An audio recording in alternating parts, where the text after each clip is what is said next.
Welcome to Catalyst. My name is Scott Halter. I'm the lead minister here. Richie's been coming up from time to time. I want to make sure you don't get us confused. We're both bald. We wear shirts, have noses. We look a lot alike.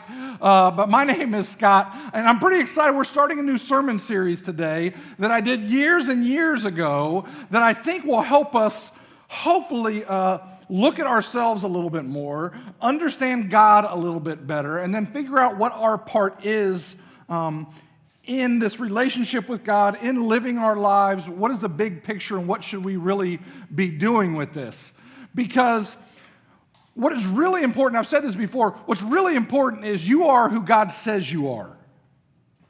You are who God says you are. It doesn't matter what other people are saying you are. It doesn't matter what your friends, your family, the people on Facebook or Instagram or any of the above. It doesn't matter what they say you are. When it comes down to it, it matters what God says you are, and that's powerful. Like, you need to put that in your pocket and take it home with you. But the thing that is even more powerful than that is when you start believing you are who God says you are. Because it's so often like you hear other people and what they think about you, but sometimes it doesn't match up with what you think about you. And when what God starts thinking about us and what we start thinking about us start to align, powerful things really begin to happen. And that's what we're going to look at as we move into this sermon series. We're going to talk about understanding who Jesus is, who Jesus says he is, not all of us, not all the people around him or any of the above. And I think as we do that, it'll help hopefully drive home some power of it counts in who he says that we are, and then also when we can align and we can start believing more about what he says we are than what others, things really begin to happen. But when you talk about Jesus, because I'm sure all of you are like talking about Jesus all the time, like the people at work are like, shut up with that Jesus stuff. You're talking too much about Jesus. Like, I'm sure that happens all the time for you guys. So as you're talking to your friends, your coworkers, the people at the gym, or whatever you're doing to hang out and have fun, when you're talking to them and trying to explain Jesus to them, how does that go?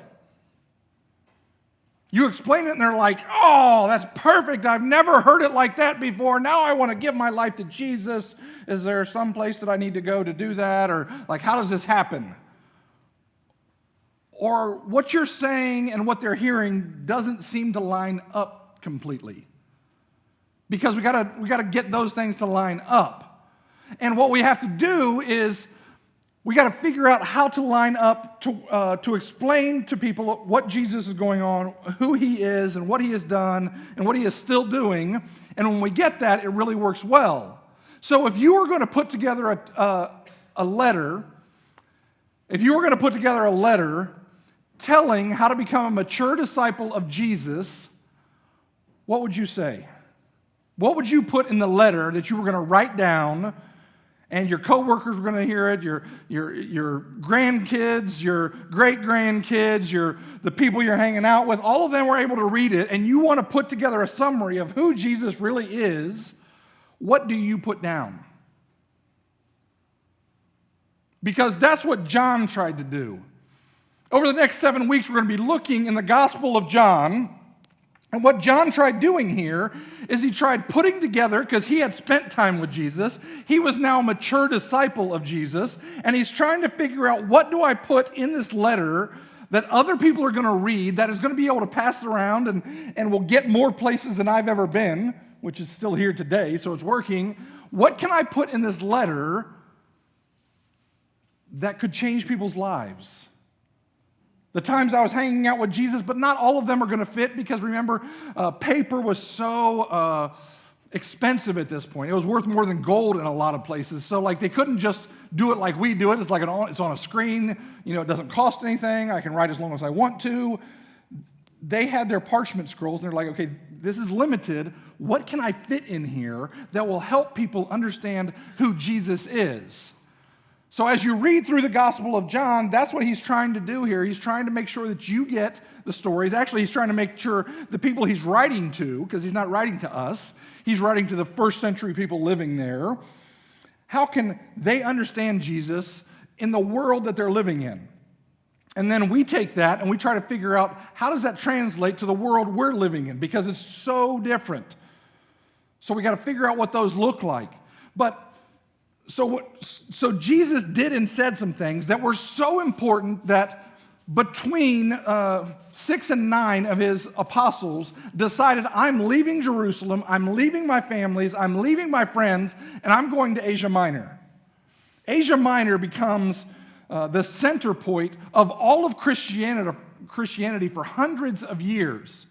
So these guys decided whatever Jesus did and said was so important that I'm going to leave everybody and I'm going to go over here because this is sort of the epicenter of everything that's happening in the known world right now, and I want to help change that, so I'm going to go over there. Now, this is a sacrifice that some of us won't get, so I want to help you out with this.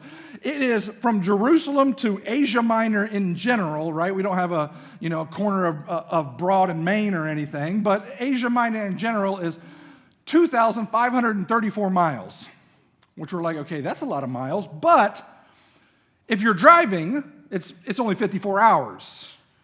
Yet the apostles couldn't drive, so that doesn't matter. If you're flying, it's only an hour and a half. I mean, come on, it just takes an hour and a half, but also not flying, so okay, that less ruins that. So maybe in terms that you can understand, if you got your smartwatch or you got your phone and you're getting your 10,000 steps in every day, if you're getting your 10,000 steps in every day, that's just under 5 miles. It will only take you 17 months to travel from Jerusalem to Asia Minor. This is a sacrifice that these guys are making to leave a long way away all of their family and friends and everything that they know to go to Asia Minor so that they could go there and be chased and killed in ways that not the easy way out, right? Like, every one of these guys was murdered except for one. One guy got to die of old age, and it's our man John. So let's see what John has got figured out that maybe will help us in our tough times. Because maybe I'm the only one who has good and bad days or good and bad months or whatever. I'm sure I'm the only one here. But just for me, just in case somebody else has tough times where they're like, I don't feel Jesus anymore. The emotion's gone. I don't hear his voice clearly anymore. Let's see what that looks like. Let's just talk about that for a little bit. Because as we do this, as we figure this out, it'll really do some things. So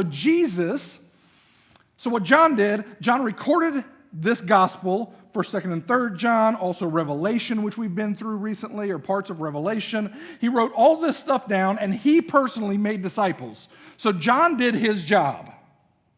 Jesus came, I don't know if you've heard this, but Jesus came to this earth, gave up all of his powers, went ahead and lived a normal life, like you and me, as normal as we are, as normal as he could be, God stuffed inside of skin. And then he died on the cross for us, so we know Jesus did his job, right? So now it's up to us. Can we do our job? What is our job in this whole deal here?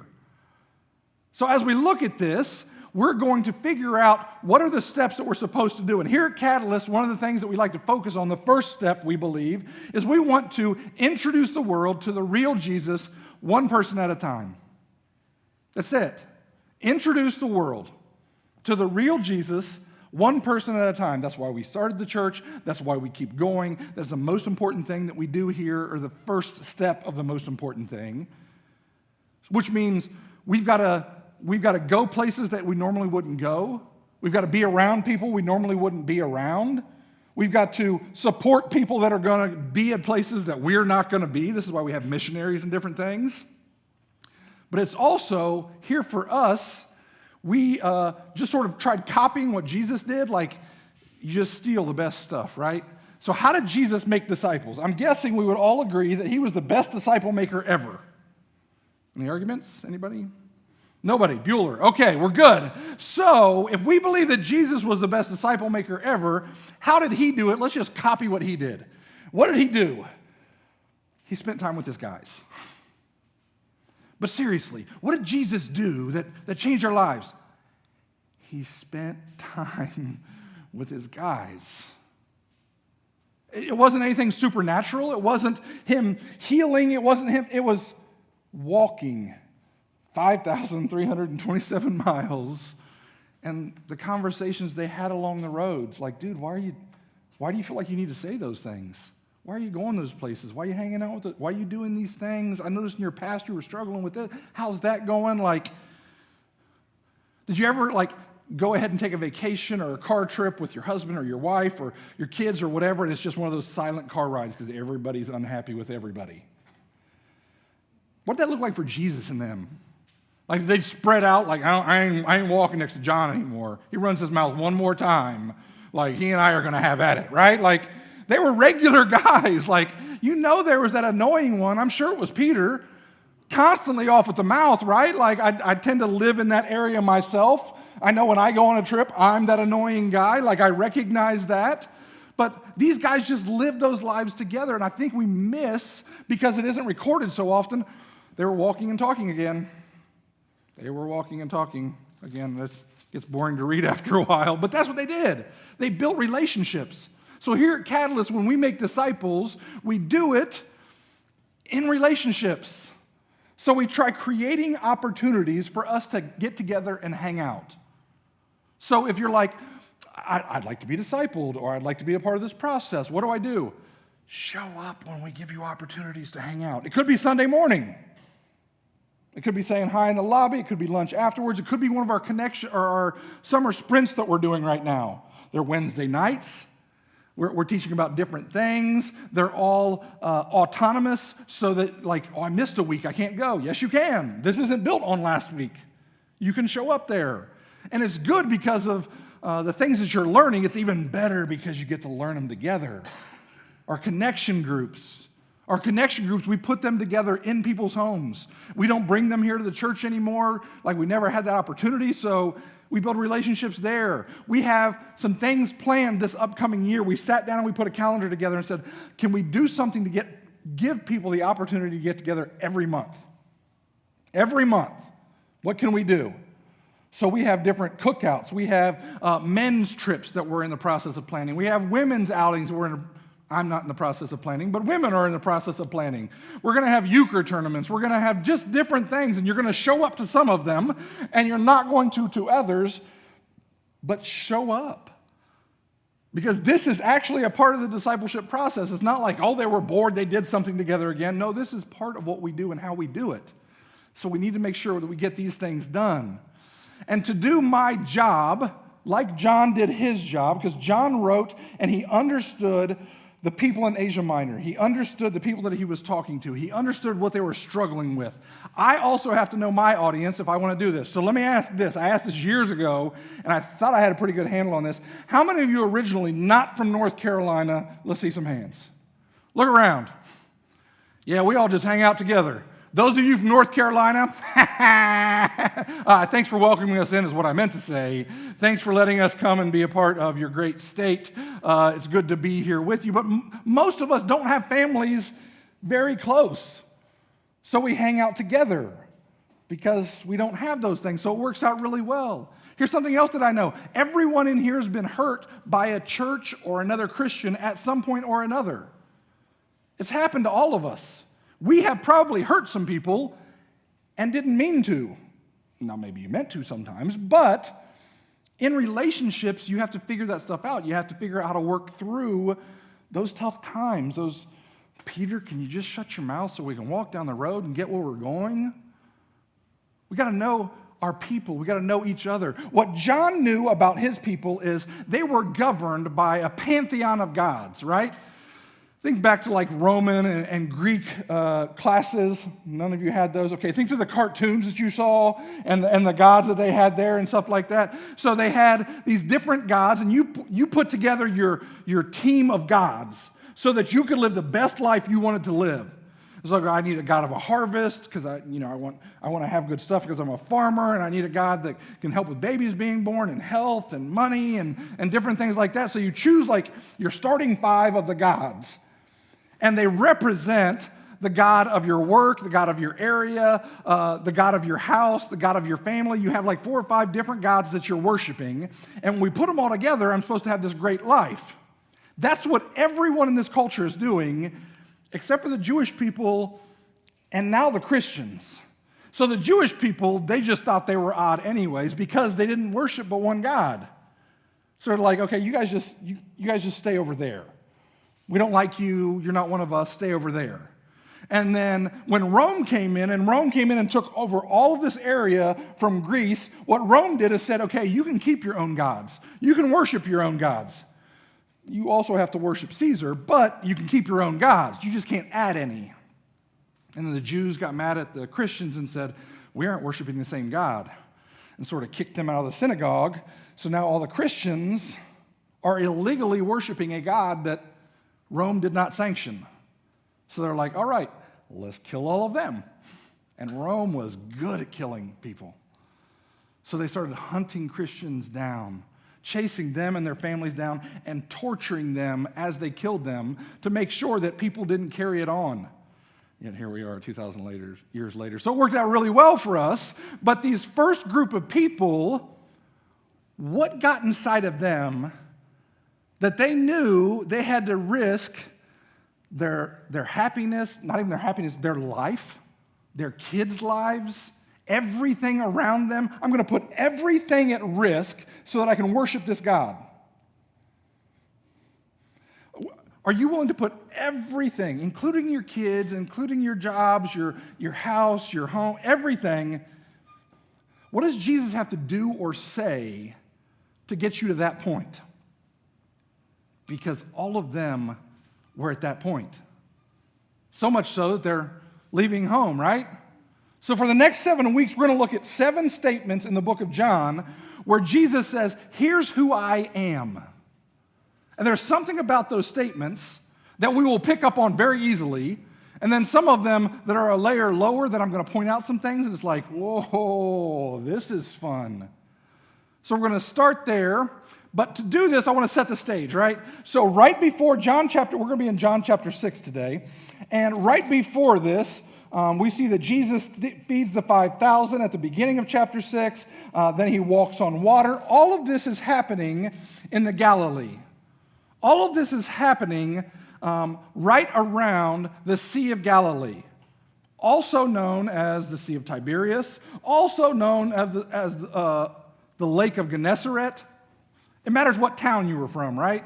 If you were from that town, you called it by that. And okay, here we are. So here is part of the Sea of Galilee. Here's looking out. So the Sea of Galilee feels more like a really large lake because you can see the land on the other side of it. I grew up around the Great Lakes up in Ohio. Like, it's a whole different thing. Like, this is a lake, not a sea, but this is what the Sea of Galilee. I want you to put you here. So he feeds 5,000, he walks on water, and then we get dropped right into the middle of this story, and let's see what he has to say about himself here. So Jesus in chapter 6, starting in verse 25, when they found him on the other side of the lake of Gennesaret, they asked him, Rabbi, when did you get here?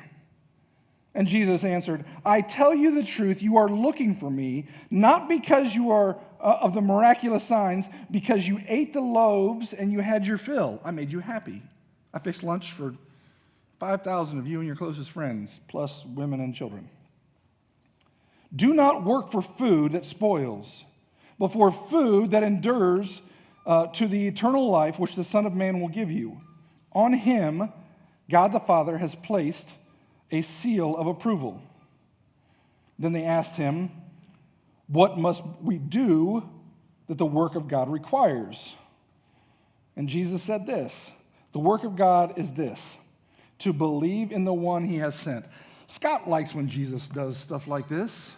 Scott really enjoys when Jesus speaks in the third person. Can you believe in the one who's wearing a blue shirt, blue jeans, white shoes, and has a clicker in his hand? That's essentially what Jesus is. Can you believe in the one that God sent? Woohoo, I'm your guy. Like, he's telling them this. I love that he does stuff like this. And I think we miss it because we're like, oh, the scripture's so holy. It is, But it's also real life. Let's remember, like, these are regular guys, and he's like, can you believe in the one who sent him? He's also referencing here a bread that was given to people, and the bread spoiled. Okay, if you're a good Jewish person, and you can think about what's the most important bread that me and my people have ever received? Manna in the desert. And how much were you allowed to collect? 1 day's worth. And if you collected more, because you're like, I'm going to work hard today and I'm taking 4 days off, you went home and it was spoiled. So Jesus is pulling out a story that every good Jewish person knows, and we miss. He's like, you think it's cool because I fed you. They're like, oh yeah, he did feed us. That was some good bread and loaves and fishes that he had. We stole the boy's lunch, but he got it back. So, we all ate. It was good. But they're like, wait a second, there's something else going on too, because I remember a time that Jesus did this. See, there's this story, there's a couple of things that are going on here. There's this story of Demeter, who's this Greek god. And this story goes that Demeter wanted to prove that he was a god. So what he did is he took a very small amount of bread and he fed a large amount of people with it, and it just kept multiplying. What did Jesus do when he fed the 5,000? He took a small piece of bread, or pieces, and he multiplied it. So what John is doing here is he's recording something that Jesus did to show the miraculousness, but to also say, oh, your God does that? Yep, mine does that too. Woohoo, mine also does what your God does. We do the same thing. So he's attacking their gods by including this story of what Jesus did in his gospel here. And he said, so we need to understand, like he's referencing Moses. He's referencing something that we don't know, the god Demeter. We also don't know, there's this god, I don't know if it's Ceres, C-E-R-E-S. We get our word cereal from it because she's the goddess of grain. And Jesus says, it's not about the bread that spoils. It's not about that grain, that goddess of grain that you have a little statue of in your house that you're worshiping. It's not about her either. He said, Jesus answered, the work of God is this, to believe in the one that is the one who he has sent. Woohoo! So they asked him, what sign will you give that we may see it and believe in you? What will you do? Our ancestors ate the manna in the wilderness, as it is written. Jesus is like, I didn't know that. Okay, and he gave them bread from heaven to eat. And Jesus said to them, very truly I tell you, it is not Moses who had given them the bread from heaven, but it is my Father who gives you the true bread from heaven. For the bread of God is the bread that comes down from heaven and gives life to the world.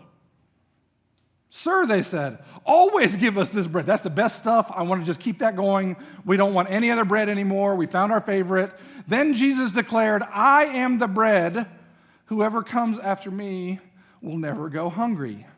And whoever believes in the one who sent me, and this will be the will of him who sent me, that I shall lose none of all of those he has given me, and be raised up on the last day. So let's stop here for a second. So Jesus is saying, okay, I am the bread of life. When you describe God to people, we tend to use the nice Latin terms, right? He's omniscient, he's omnipotent, he's righteous, he's holy. And we talk to our friends and people, and they're like, I never grew up in church, that's a different language than I speak. And Jesus is like, are you guys hungry?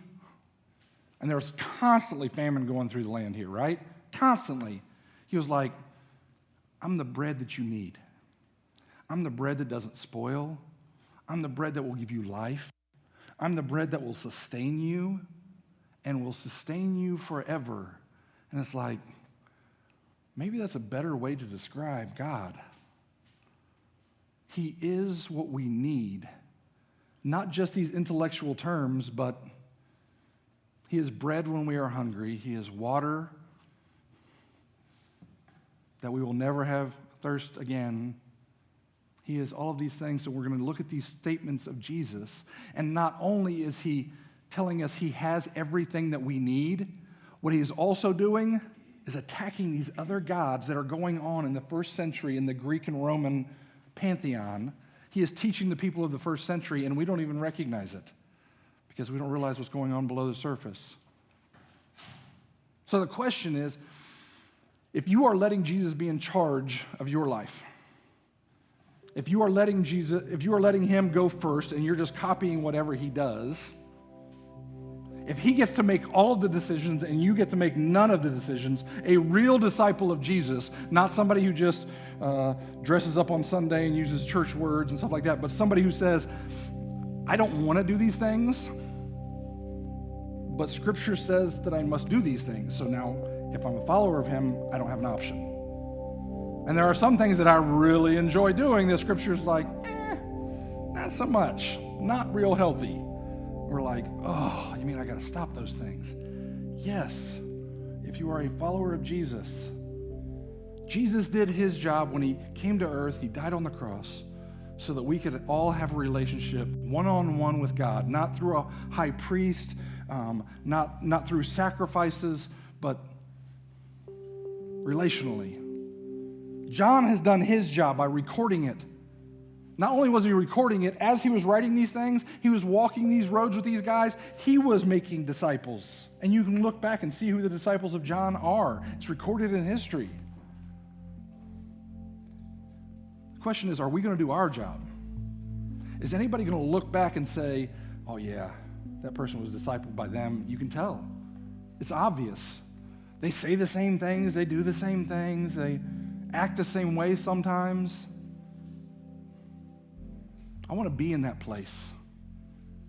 I want some of the people that I've discipled to go on and create other disciples, and then somebody's going to run into them someday and say, I must have started with Scott. They got a big mouth like he does. They say those same phrases that he says.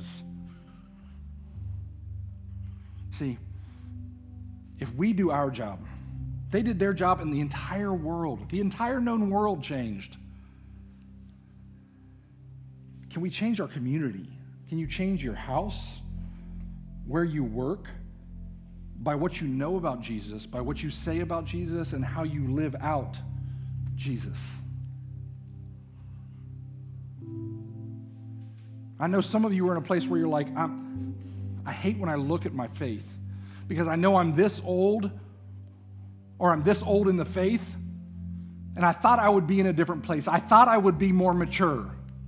And you just beat yourself up about it. Don't beat yourself up.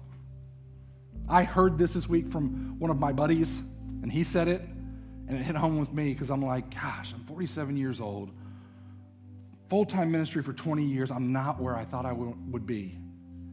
And he was like, but you're right where Jesus needs you to be.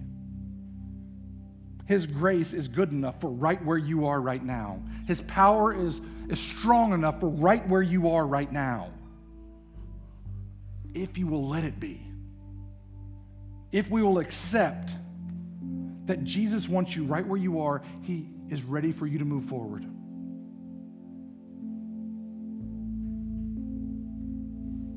And if we are able to move forward, if we're able to take these steps, if we start doing our part, we know God is going to do his part. Things around us will begin to change. Your house, your personality, your job, your coworkers. If nothing around you is changing, do they see Jesus in you? Because that's all we're supposed to do.